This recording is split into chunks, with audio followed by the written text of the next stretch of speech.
Officials are asking you to get out and vote next Tuesday, especially if you're in Lauderdale County, where one local amendment would give people 65 and older the chance to be exempt from rising property taxes in some ways. WAFF 48's Aria Pons is live in Lauderdale County. And Aria, if the amendment passes, Lauderdale would be only the third county in Alabama with this in place.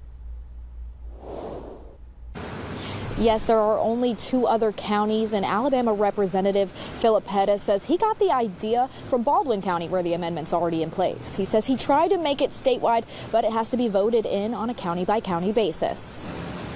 I've lived in the same house for 46 years. Alabama Representative Philip Pettis says people like resident Billy Darby are the reason he wanted to set this bill in motion for Lauderdale County. It's about people who have lived in the area for a long time, have barely made any changes to their property, but are still seeing a rise in their county property taxes. It just benefits them on their taxes. They're not going to have to pay as much taxes, and that's what a lot of elderly people living on fixed income need.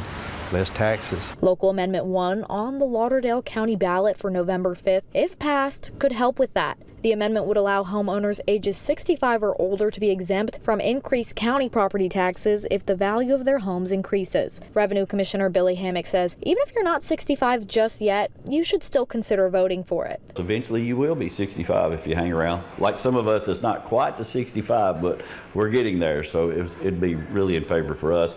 I live in an area that is actually growing, and it's been growing for the past 4 years. My taxes is 2.5 times what I paid for my house. Hammock says there are a few exceptions to the exemption. They have to be 65 or older, and it must be their primary residence for at least 5 years. They can also not make any changes to the ownership, acreage, or more, otherwise the 5 years starts all over again. He says the most important part of this process, though, is the voting. Everybody needs to go vote.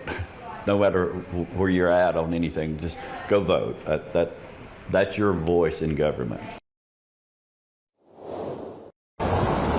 Hammock says that if the amendment is passed, then it will go into effect on October in 2025. Reporting live in Lauderdale County, Aria Pons, 48 on your side.